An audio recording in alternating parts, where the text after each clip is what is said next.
This is a letter that Dean Smith wrote to Michael Jordan after his freshman year. And I found it very interesting. It's a very formal letter. It said Mr. Michael Jordan on it, and you may not be able to read it, but basically he said he was writing to him to indicate areas of improvement in his game. And you might be thinking, I'm wearing stuff that has his logo on it. He was awesome. What did he need to improve on? And this was after his freshman year. And fortunately, he had somebody who said, if you work on these 8 key things in your game, it'll help you, it'll help your teammates, and it'll help our team. And at the end of it, that's what he said. He said, if you improve on the things we mentioned, you'll be a much better basketball player. And consequently, our team should be better and have a chance to win it all in Seattle next year. In your daydreaming, picture us winning it all in Seattle. So he focused him on things that would benefit him and make him a better player, a better teammate, but also he set vision in his life. He said, I want you to be daydreaming about us winning it all in Seattle. Don't just go through the motions, but have a vision for what you want to accomplish, what you want to do. And fortunately, he did. It's one of my favorite video clips. And he says in there, our deepest fear is not that we are inadequate, but that we are powerful beyond that. A lot of times, people can go through life with all the talent in the world, all the opportunities to do great things, but they just kind of live behind this wall and they don't go out there and inspire others to be their best as well. And I've seen that in great teams. I've seen that just in life and relationships and things like that. The best way I can demonstrate this is to tell you a story about me. When I was, this is the most embarrassing moment, I guess, or one of them. When I was a freshman, there were a lot of issues just about surviving the freshman year and getting through that. We have some freshmen here today? Yeah? All right.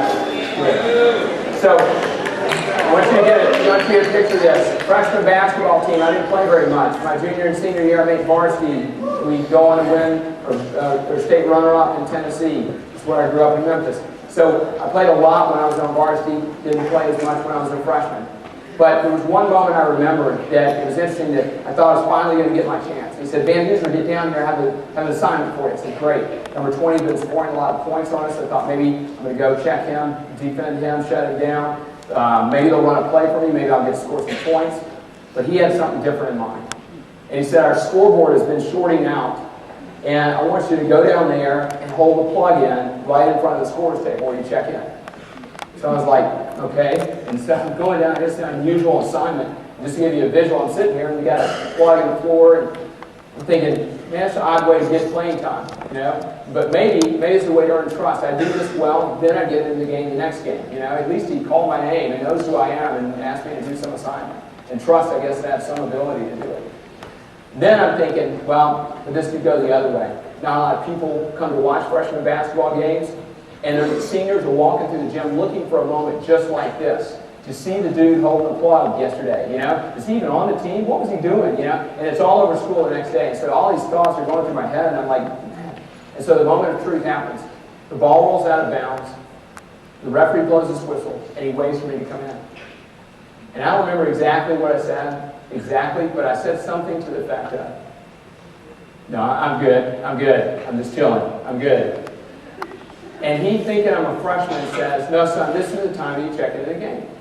And so I went into the longer explanation. The scoreboard's been shorting out, we're winning, I don't want to lose the momentum, I had to reset the scoreboard, and I earned some trust here, and maybe it works for us, and then I'm able to get the game the next time. He didn't want to hear all that. So the game went on.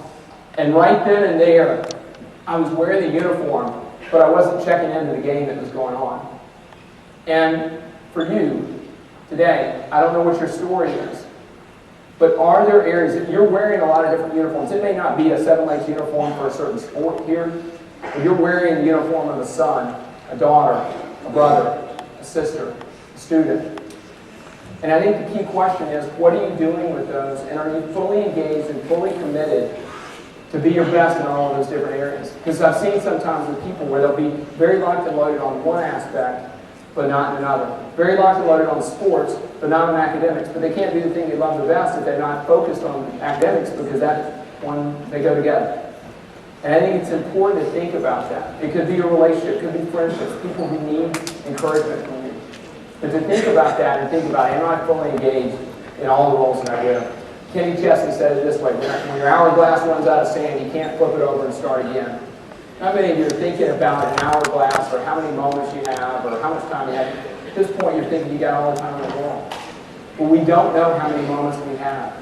And it's important that we make the most of those in our lives. But I want to end with this. You and I have been given so many moments, but there are only so many moments to our lives. And the key question is, who are you going to be, your character, your development? And what are you going to do with the moments you have in your life? Thank you so much. Have a great day.